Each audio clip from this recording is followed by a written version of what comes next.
నమస్తే మిత్రులారా, మరొక హెల్తీ రెసిపీతో నేను మీ ముందుకు వచ్చేసాను. ఇది చాలా బాగుంటుంది. ఒకసారి ఇలా చేసి చూడండి. రైస్లోకి ఇంకా చపాతీ కూడా బాగుంటుంది. స్టార్ట్ చేసేస్తున్నాను. ముందుగా నేను ఆయిల్ యాడ్ చేసుకుంటున్నాను కుక్కర్లో. ఇది డైరెక్ట్గా కుక్కర్లో చేసేసుకుంటే ఒక 2 మినిట్స్లో కూడా రెడీ అయిపోతుంది. ఓకేనా? చూడండి, ఆవాలు, జీలకర్ర, కొంచెం మెంతులు, మినపప్పు, ఇంకా ఒక ఎండుమిర్చి చేసాను. అవి కొంచెం ఫ్రై చేస్తున్నాము. కొంచెం కరివేపాకు యాడ్ చేసుకుంటున్నాము.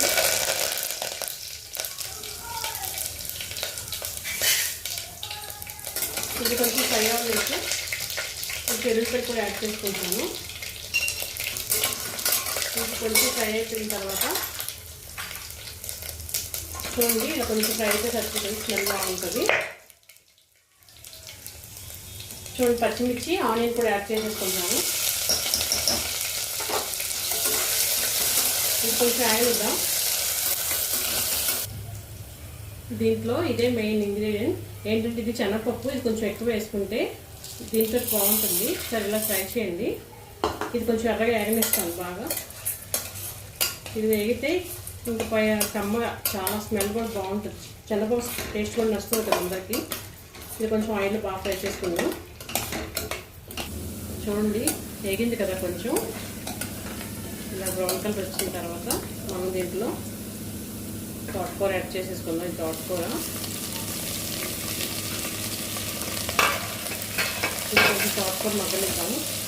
కొంచెం వేసుకుంటే బాగుంటుంది. ఓకేనా? ఇది చింతాకు మా పెరట్లో ఉంది. ఎందుకు వేస్ట్ చేయడం అని నేను వేసేస్తున్నాను. ఎలాగో చింతపండు వేస్తాను కాబట్టి ఇది పుల్లగా ఉంటుంది. ఇది కూడా కొంచెం ఫ్రై చేసేసుకున్నాం అంతా బాగా.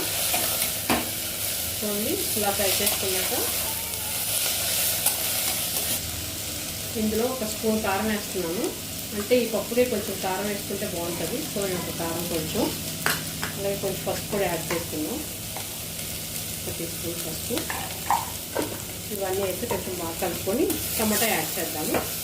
ఒక్క నిమిషం కారం వేసాను కదా, అది పచ్చివాసన లేకుండా కొంచెం ఫ్రై చేసుకుంటాను.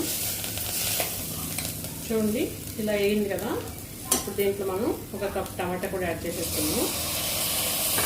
టమాటా కూడా యాడ్ చేసాక ఒక నిమిషం మనం మగ్గనిద్దాము. ఇలా డైరెక్ట్గా పెడితే ఏమంటే టమాటా పచ్చి వాసన వస్తుంది. అలా బాగోదు. టమాటా కూడా కొంచెం మగ్గాక ఇప్పుడు వాటర్ యాడ్ చేసుకున్నాం మనం. ఓకేనా? చూడండి, అంతా అయిపోయింది కదా. కొంచెం కొత్తిమీర కూడా వేసుకుంటాను. స్మెల్ బాగుంటుంది. ఇంకొంచెం వేసాక ఒక్క నిమిషం ఇలా ఫ్రై చేసుకున్నాము. చూడండి, అన్నీ చక్కగా వేగిపోయాయి కదా. మనం వాటర్ యాడ్ చేసుకోవచ్చు. కూర ములిగే వరకు కంట చూసుకోండి. కొంచెం మీరు పప్పు ఎంత వేస్తారో దాన్ని బట్టి వేసుకోండి. మరీ ఎంత పలచి ఉండకూడదు. కొంచెం కర్రీలాగే ఉంటుంది ఇది. ఓకేనా? ఇది విజిల్ పెట్టుకుందాము. ఒక 3-4 విజిల్స్ పెట్టుకుంటాను నేను. దాని తర్వాత మళ్ళీ చూపిస్తాను. సాల్ట్ లాస్ట్ యాడ్ చేసుకున్నాము, ఎందుకంటే మళ్ళీ పప్పు ఉడకదు కదా ఒక్కొక్కసారి. పెట్టేసుకొని ఒక 2 విజిల్స్ రానిద్దాం. 2 కాదు కానీ 4 రానిద్దామండి. ఒకసారి పప్పు ఉడుకుతుంది కదా. ఓకేనా?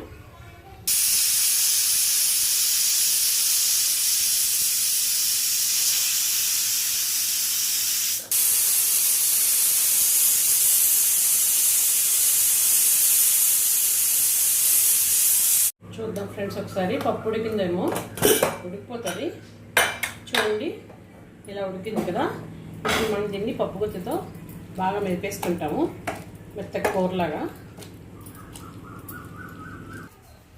చూడండి ఫ్రెండ్స్, ఇలా మెదిపేసుకున్నాం కదండి. ఇలా చక్కగా మెదిపేసుకుందాం. ఇందులో సరిపడా సాల్ట్ కూడా వేసేసుకుంటున్నాను. అయితే ఇదంతా బాగా కలిపేసుకుందాం ఒకసారి. అయితే నేను కొంచెం అయితే ఇందులో ఇదే స్పెషల్. మళ్ళీ కొంచెం నెయ్యితో తాలింపు వేసుకుంటాం లాస్ట్లో ఫైనల్గా కూడాను. ఒకసారి చూడండి, అందులో ఏమీ అసలు లేదు. కొంచెం జీలకర్ర, ఆవాలు, ఎండుమిర్చి, చూడండి ఎల్లుల్లిపాయ, అలాగే కొంచెం ఇంగువ చిక్కుడు ఫ్రై చేసుకుందాం. ఇదిగోండి, బౌల్లో సర్వ్ చేసేసుకున్నాం. ఇంకా అయిపోయింది, రెడీ. బాగుందా? పోపు రెడీ అయిపోయింది కదా, దీన్ని మనం ఇందులో పప్పులోకి యాడ్ చేసేసుకుందాం. చూడండి ఫ్రెండ్స్, ఇలా వేసుకోండి. అప్పడాలతో తింటే చాలా బాగుంటుంది. రైస్లో కానీ చపాతీలో కూడా బాగుంటుంది. ఇలా ట్రై చేయండి ఫ్రెండ్స్. నా ఛానల్ కానీ మీకు నచ్చినట్లయితే సబ్స్క్రైబ్ చేయండి, షేర్ చేయండి, ఇంకా లైక్ చేయండి. నమస్తే ఆల్.